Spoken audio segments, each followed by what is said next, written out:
Le bonjour vient dans cette 6e vidéo consacrée au projet Paddle. Nous allons construire maintenant le dernier objet, enfin les deux derniers objets qu'il nous faut pour notre jeu, c'est-à-dire les murs dynamiques. Donc je vais créer ici un fichier all.h et un all.c ensuite. Alors qu'est-ce qu'un all? Qu'est-ce qu'un mur dynamique? Un mur dynamique, ce n'est qu'un sprite. D'accord? Alors j'aurais pu garder aussi l'état du mur. Est-ce que c'est plutôt un mur qui part à gauche ou un mur qui part à droite? Bon là, j'en ai pas vu l'utilité. De fait, je n'ai pas créé d'autres structures. D'accord? Donc le all, ce n'est qu'un sprite. Donc de fait, la première chose à faire, c'est de créer ce fameux sprite. Donc j'ai une fonction qui dit all create. Donc on va créer le mur.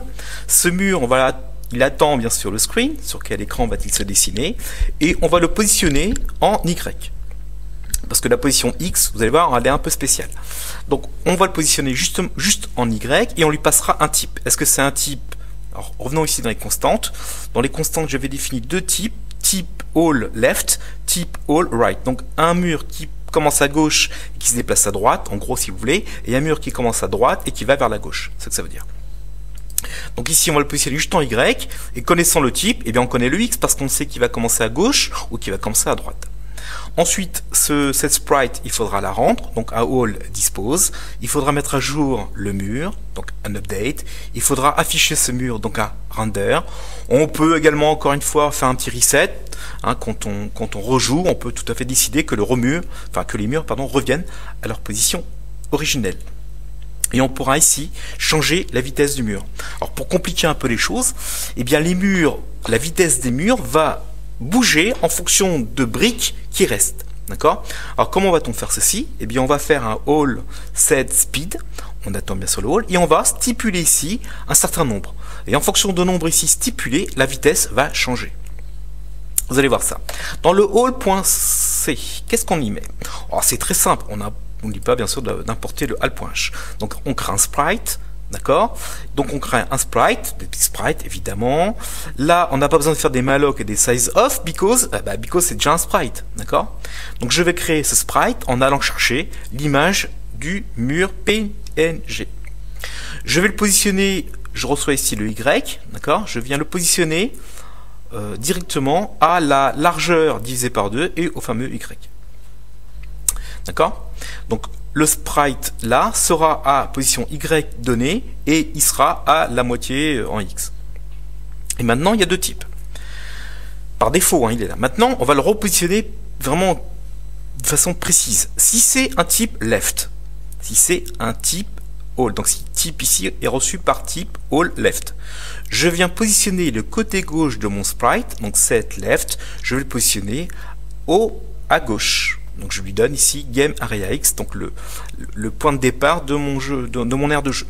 Et je lui donne comme direction 0, donc de fait il va partir vers la droite. Donc il est totalement à gauche et il part vers la droite. A contrario, si le type ici est de type right, donc else, je vais positionner maintenant le côté droit de mon sprite à droite.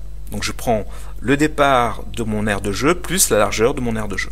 Et je lui donne comme direction 180 degrés. Donc imaginons ici que c'est l'aire de jeu finale. Donc il est ici en attente. Il va maintenant partir vers la gauche car on lui donne un angle de 180 degrés. On stipule ici le module de vitesse pour l'instant minimum dans les constantes. C'est-à-dire ici on met 4 pixels. Mais bien sûr cette vitesse va changer. Et une petite remarque, vous n'oubliez pas que la balle est sphérique, mais le sprite est rectangulaire.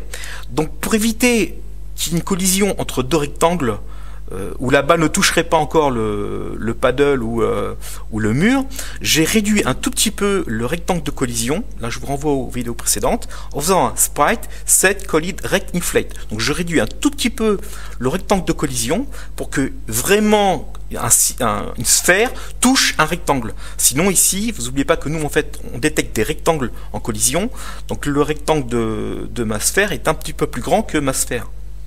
Donc je réduis un tout petit peu le rectangle de collision du mur de 4 pixels de chaque côté pour que la sphère touche vraiment le rectangle. D'accord? Voilà, et je renverrai le sprite tout simplement. Ici, dans le dispose, eh bien on dispose le sprite tout simplement. Dans l'update, c'est simple. On fait sprite update. Donc mets-toi à jour le sprite. Et on regarde les limites. Si le sprite a atteint le côté gauche, on renvoie maintenant vers le côté droit. Et à contrario, s'il a atteint le côté droit, eh bien on renvoie vers le côté gauche. D'accord? Donc il va faire des allers-retours, gauche, droite, droite, gauche. On va bien sûr afficher le sprite à l'écran via le sprite render.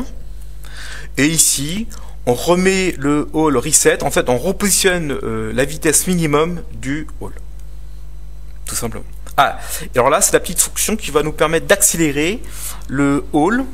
C'est-à-dire qu'on va on prend ici une variable de type flottant, speed, et alors je vous laisse regarder la petite fonction qui est là. On reçoit ici un NB, et grâce à ce NB et à cette petite fonction là, eh bien la vitesse va augmenter en fonction de NB. Donc plus NB est petit, plus la vitesse augmente. Donc là c'est une petite équation d'affine, une équation droite, tout bête, et je mets sur cette vitesse, maintenant je la positionne dans mon all. Donc qu'est-ce qu'on a fait? On a créé un sprite. D'accord? En lui passant le type du sprite, on sait s'il est à gauche ou s'il est à droite. S'il est à gauche, il part à droite. S'il est à droite, il part à gauche. Ici, on rend la mémoire. On met des mises à jour. Et on regarde si le sprite tape à gauche, il repart à droite. S'il tape à droite, il repart à gauche. D'accord? Ici, dans le render, on affiche un petit coup de reset pour remettre la vitesse au minimum. D'accord? Et ici, on va calculer la vitesse nouvelle en fonction d'un certain nombre B. Vous sentez que ce nombre B sera le nombre de blés, donc nombre de blocs restants à casser, et plus le nombre sera petit, plus la vitesse sera grande. C'est pour donner un peu plus de fun. Qu'est-ce qu'il nous reste à faire? Il nous reste à importer ces blocs, enfin ces halls, pardon, ces murs dynamiques dans l'Actors. Donc dans Actors, ici, alors je pourrais faire plusieurs blocs dynamiques, je ne crée que 2 blocs dynamiques. Donc j'ai créé un tableau, ici, pardon. J'ai créé ici un tableau de murs de type sprite. Et ce tableau, pour l'instant, nombre de halls ici est à 2. Donc je crée ici un tableau de 2 murs dynamiques, si vous voulez. Voilà, donc on crée ici dans la structure, en plus de la balle, en plus du paddle, en plus des briques, eh bien on va créer maintenant les murs dynamiques, ici via le tableau table hall, de type sprite, parce que le mur dynamique n'est qu'un sprite. Et ici, on lui passe 2, donc on aura 2 cases mémoire à utiliser. Dans le actors.c, on va rajouter maintenant les murs. Donc ici, on a créé le paddle, ici, on a créé la balle, ici, on a créé les blocs, et maintenant, on va créer les 2 murs dynamiques. Donc le premier mur dynamique, je vais le faire commencer à gauche, et le second mur dynamique, je vais le faire commencer à droite, tout simplement. Comment fait-on ceci? Donc l'Actors possède un tableau de sprite en position 0, donc première case mémoire, je crée un all, create, j'attends le screen, que je reçois ici dans la fonction, d'accord. Je le positionne à peu près à la hauteur de ma fenêtre de jeu divisé par 2, et je lui dis que c'est un type left. Donc il va commencer à gauche, donc il va se déplacer vers la droite. Pour la case numéro 1 de mon tableau de mur, je fais un all, create, j'attends le screen, et là je le déplace en Y de 60 pixels vers le bas, si vous voulez, et il commence à droite, donc il va se déplacer vers la gauche. Donc vous voyez deux lignes ici pour créer mes deux murs dynamiques. Donc Actors Reset, pour l'instant je n'ai rien. Il faudra bien sûr rendre la mémoire utilisée par les halls. Donc je vais faire ici une boucle for, tout simple. Donc je vais parcourir de 0 jusqu'au nombre de halls, donc il y en a 2. Et chaque fois que je rencontre un mur dans le tableau qui n'est pas nul, eh bien je appelle sa fonction de dispose et je remets l'adresse à 0. Ces murs, il faut les afficher, hein, d'accord? Donc je vais également parcourir le tableau des fameux halls, ici. Si le tableau parcouru, il va de 0 jusqu'à nombre... Ah non, pardon, je suis ici. Pardon, je suis ici, dans les halls. Là, je suis dans les blocs. Dans les halls, mais c'est un peu la même chose. Hein. Donc je vais parcourir maintenant mes 2 cases mémoire de mon tableau, hall. Donc si mon tableau hall, si ma case mémoire, si mon sprite, lui, qui est dans le tableau hall, à la case I est non nul, bah, je rends le tableau visuellement. Il faut les mettre à jour, donc il y a un update ici, pareil, donc je fais for I de 0 jusqu'à un nombre de halls qu'on a, et bien on va faire un all update. Et voilà, c'est tout. Donc grâce à ça, j'ai créé maintenant mes 2 blocs dynamiques, un à gauche, un à droite, ils apparaissent à l'écran, ils se déplacent via les updates, et si un des 2 touche à gauche, il repart à droite. S'il touche à droite, il repart à gauche. Il faut mettre à jour le makefile, évidemment. Donc ici, vous avez le fichier objet all.o. Il dépend de quoi ce all.o? Il dépend de la game engine et de lui-même, d'accord, de son propre fichier.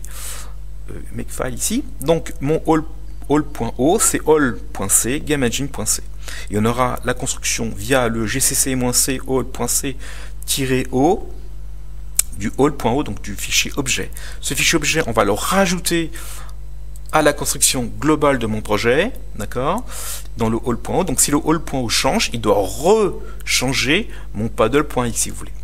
Et ensuite, on utilise ce fichier objet pour créer mon paddle.x. Voilà, on compile. Et qu'est-ce qu'on doit obtenir? Toujours un paddle, toujours une balle qui se déplace, une matrice de blocs de couleurs différentes. Et maintenant, j'ai au milieu de l'écran, en Y, à plus ou moins 60 pixels d'un par rapport à l'autre, deux murs dynamiques qui se déplacent de part et d'autre. Alors pour l'instant, ils se déplacent lentement, car on n'a pas stipulé de vitesse autre que celle qu'on avait définie au début. D'accord? Donc on va compiler la chose. Un petit make. Voilà. Pas d'erreur. Et puis je sais plus écrire, un paddle.x. Et voilà. Donc j'ai ma matrice de blocs de couleurs différentes.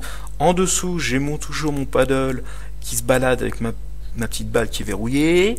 Pour la déverrouiller, il faudra que j'appuie sur la touche espace.